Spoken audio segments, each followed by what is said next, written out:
Bismillahirrahmanirrahim. Assalamualaikum warahmatullahi wabarakatuh. Alhamdulillahilladzi ballaghana asyam fi syahr Ramadan. Syahr Ramadan alladzi unzila fil Qur'an hudal linnas wa bayyinatin minal huda wal furqan. Tsumma alhamdulillahilladzi arsala rasulahu sayyidana Muhammadin khairal anam mu'alliman wa mubasysyiran wa nadhira wa da'iyan ila Allahi bi'idnihi wa sirajan munira. Amma ba'd. Jamaah pemirsa channel TV MUI Jakarta Selatan yang dirahmati Allah SWT, para seimin soimat, warga Jakarta dan sekitarnya yang semuanya saya hormati. Alhamdulillah, tentu ini adalah bukan Ramadan yang pertama untuk jamaah sekalian, untuk para pemirsa semuanya. Dan tentu karenanya bukan kali pertama juga jamaah berinteraksi dengan Al-Quran di bulan Ramadan. Pastilah sudah berkali-kali Ramadan, berkali-kali interaksi dengan Al-Quran. Dan Indonesia memang subhanallah dikenal sebagai negara dengan jumlah umat Islam terbesar sedunia. Sepasti dikalahkan sama Pakistan. Tapi nggak lama disalib lagi sama Indonesia. Indonesia negara dengan jumlah umat Islam terbanyak. Ternyata bukan hanya Indonesia adalah negara dengan jumlah umat Islam terbesar sedunia. Ini adalah juga negara dengan jumlah masjid terbanyak di dunia. Negara dengan jumlah musola terbanyak di dunia. Negara dengan jumlah madrasah terbanyak di dunia. Negara dengan jumlah pesantren terbanyak di dunia. Negara yang Masya Allah luar biasa. Tapi, ini tapinya. Kita semua kaget ketika Menteri Agama Prof. Nazaruddin Umar pernah secara terbuka menyampaikan angka 72% masyarakat Indonesia buta huruf Al-Quran. Gimana tuh? Dewan Masjid Indonesia juga pernah mengeluarkan hasil penelitiannya. Tidak 72% yang buta huruf Al-Quran. Tapi masih besar sekali, berapa? 68%. Masya Allah. Hatta 68% pun, gimana kita merasionalisasi ini jumlah? Oke lah kalau jumlah umat Islam terbanyak, mungkin nggak terkait dengan kualitas. Tapi ini adalah komunitas di mana madrasahnya paling banyak. Masa madrasah nggak bisa baca Al-Quran? Pesantrennya di Indonesia nih, sekarang jumlah pesantren lebih dari 46.000 pesantren. Indonesia adalah negara dengan jumlah pesantren terbanyak sedunia. Universitas Islamnya terbanyak sedunia. Ini kacau lagi. Ada informasi yang terpublikasikan bahwa bahkan mahasiswa pendidikan agama Islam itu lebih dari 60% nggak bisa baca Al-Quran. Gimana dong? Sementara, ya tadi, potensi untuk kemudian sesungguhnya menyelesaikan terkait dengan buta huruf Al-Quran itu amat sangat terbuka. Nah, pemerintah, kalau salah satu alasannya karena tidak ada Al-Quran. Nah, pemerintah kan mencetak setiap tahunnya tidak kurang dari sekitar 1 juta Al-Quran. Belum lagi dari lembaga zakat, masyarakat, mereka juga mencetak Al-Quran. Nah, ini ada apa? Dan bagaimana masalah ini bisa diatasi? Ya, menurut saya sekali lagi ini ada satu hal yang sangat memprihatinkan. Tapi tentu bukan untuk dikutuki, bukan untuk disesali, bukan untuk kemudian hanya diomongin. Ini adalah masalah yang harus dicarikan solusinya. Kita semuanya penting untuk menjadi bagian dari berkontribusi, kontributor menyelesaikan masalah buta huruf Al-Quran. Nah, mengapa ini perlu dilakukan? Karena sekali lagi, kalau kita ingin melakukan sesuatu, tentu karena kita memahami mengapa ini kita lakukan. Dan ketika kemudian kita melakukannya, pasti ada interaksi dengan perintah, dengan arahan, dengan surat keputusan. Nah, kalau kita hanya tahu disuruh, tapi kita nggak bisa baca detail, apa sih perintahnya, apa sih suruhannya, apa sih larangannya, pastilah kalaupun kita mengerjakan, nggak akan bisa mengerjakan dengan maksimal.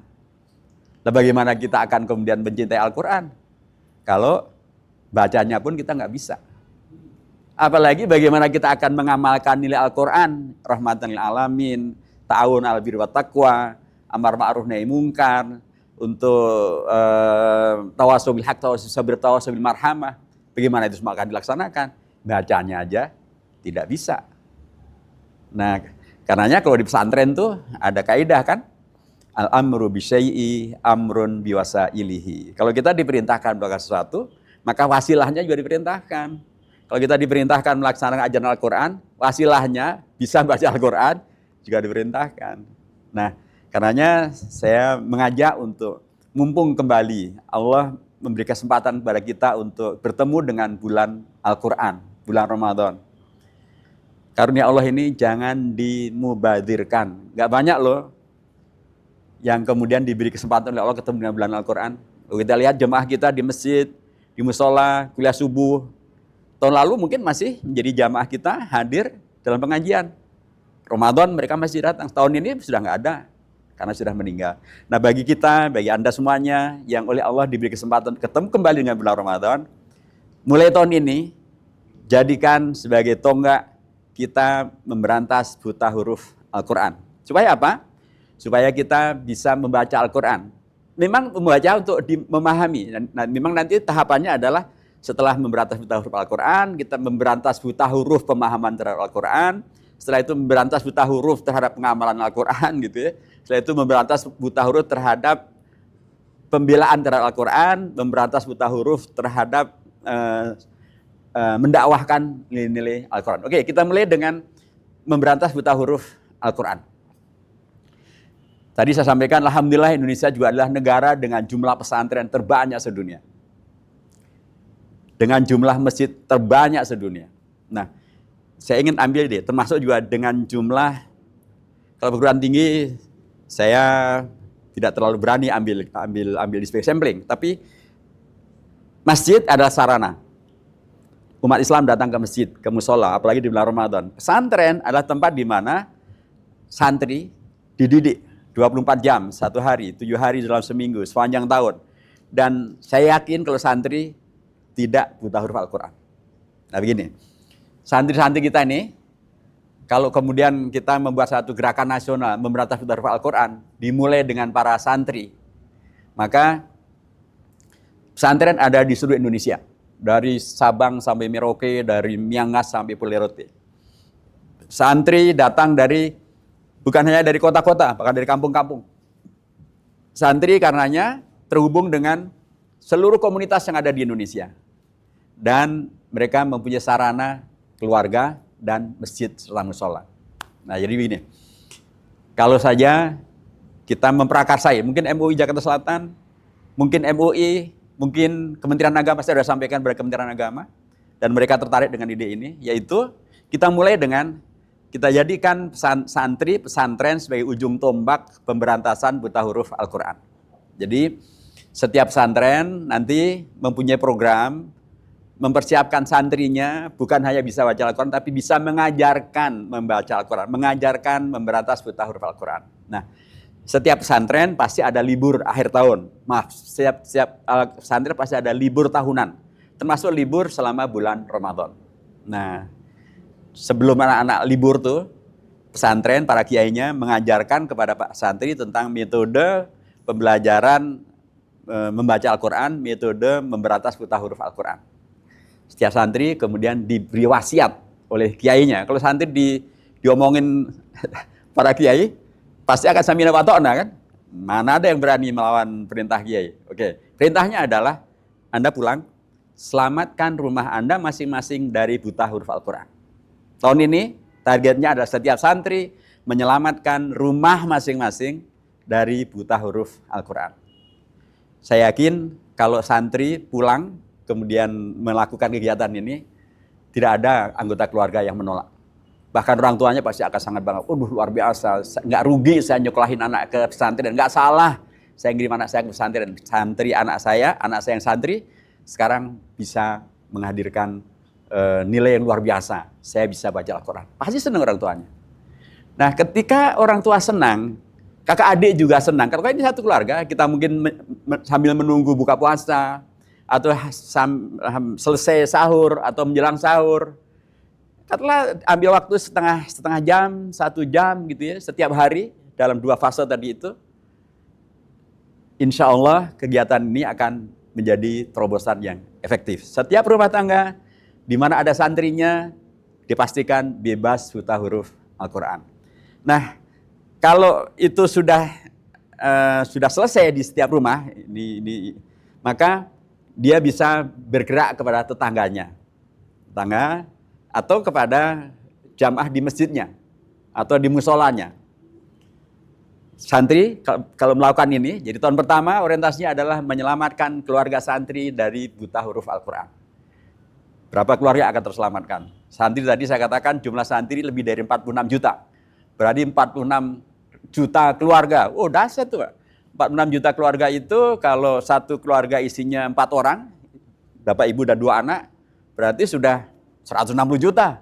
Wow, tahun kedua udah selesai urusan buta huruf Al-Quran. Karena penduduk Indonesia belum nyampe 300 juta.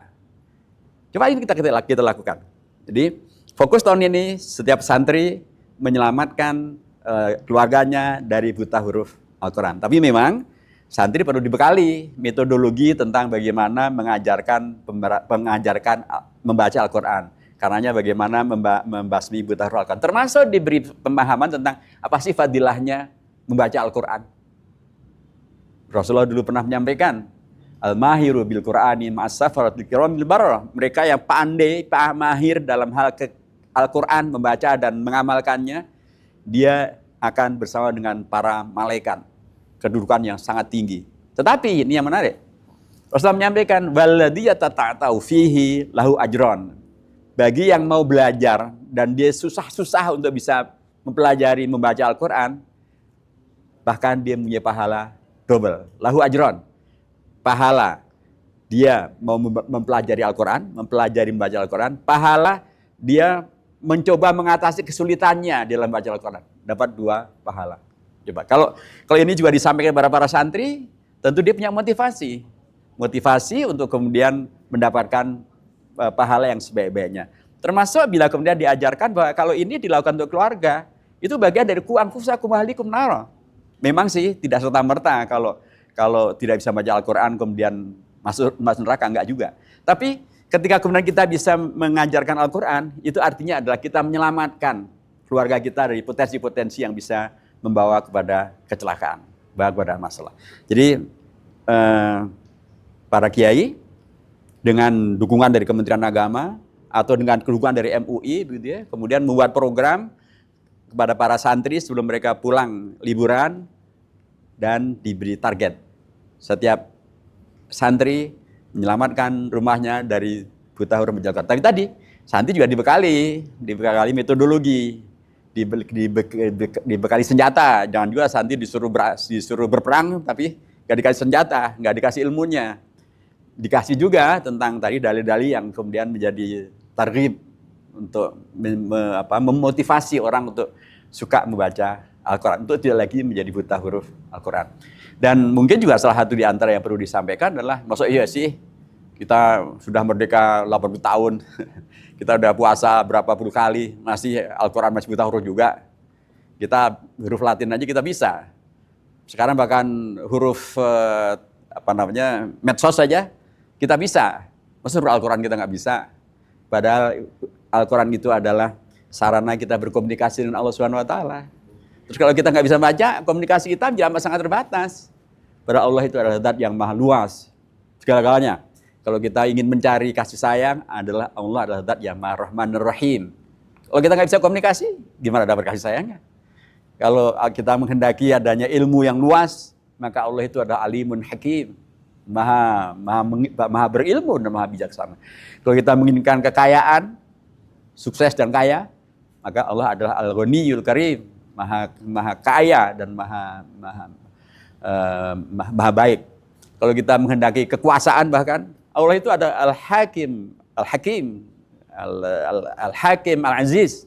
Dia ada penguasa yang menjadi penguasa yang demikian luar biasa adilnya. Begitu seterusnya. Jadi, tapi itu tadi, kita kalau nggak bisa baca Al-Quran, kalau kita tidak, sama aja kalau kita tidak bisa baca KUHP, kalau kita nggak bisa baca undang-undang, kalau kita nggak bisa undang-undang dasar, ya pola interaksi kita ya amat sangat terbatas. Nah demikian juga, kalau kita tidak bisa baca Al-Quran, interaksi kita dengan Allah menjadi sangat terbatas. Sayang sekali. Dan Ramadan adalah kesempatan emas. Kita membuka komunikasi seluas-luasnya dengan Allah melalui terberantasnya buta huruf Al-Quran. Nah ini kalau sekali lagi, kalau ini kita mulai tahun ini dengan adanya gerakan memberantas buta huruf Al-Quran, supaya kemudian Indonesia kita bukan hanya besar dari sisi jumlahnya, dan kalau jumlahnya besar nanti Rasulullah dulu pernah ingatin tuh, jangan sampai umat Islam itu nanti berada dalam kondisi yang besar, tetapi besar yang kemudian hanya menjadi kerumunan dan keroyokan oleh umat-umat yang lain. Kan para sahabat menyampaikan, amin killatin nahnu yawma idzin ya Rasulullah, apakah karena kami waktu itu menjadi minoritas ya Rasulullah? Rasulullah mengatakan, la, bel antum kusur. Enggak, antum justru banyak. Tapi banyaknya antum itu Gutha Isail, hanya seperti buih, hanya sesuatu yang kemudian tidak berbobot, tidak berguna, tidak bernilai, seperti buih, ya kan? Buih itu kalaupun banyak gitu dan kita ambil, kita taruh di baskom, kita timbang, nggak ada beratnya, nggak ada nilai timbangannya. Kemudian kalau kita mau jual, siapa mau beli? Nggak ada nilainya. Nah, kita berharap dengan jumlah umat Islam yang sangat besar ini menjadi bernilai ketika mereka terhubung secara langsung dengan sumber nilai, dalam konteks ini Al-Quran. Karena Al-Quran adalah, kalau kita ingin, dia ada syifa, dia adalah hudan, dia adalah rahmah, dan itu adalah sesuatu yang kita perlukan semuanya. Mari jadikan Ramadan tahun ini sebagai bulan untuk masing-masing kita mengupayakan rumah kita bebas buta huruf Al-Quran. Mudah-mudahan setelah itu bebas buta huruf memahami Al-Quran. Setelah itu bebas buta huruf mengamalkan Al-Quran. Setelah itu bebas buta huruf mendakwahkan Al-Quran. Setelah itu bebas buta huruf membela Al-Quran.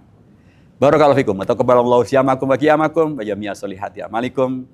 Wallahu muwaffiq ila aqwamit thoriq. Assalamualaikum warahmatullahi wabarakatuh.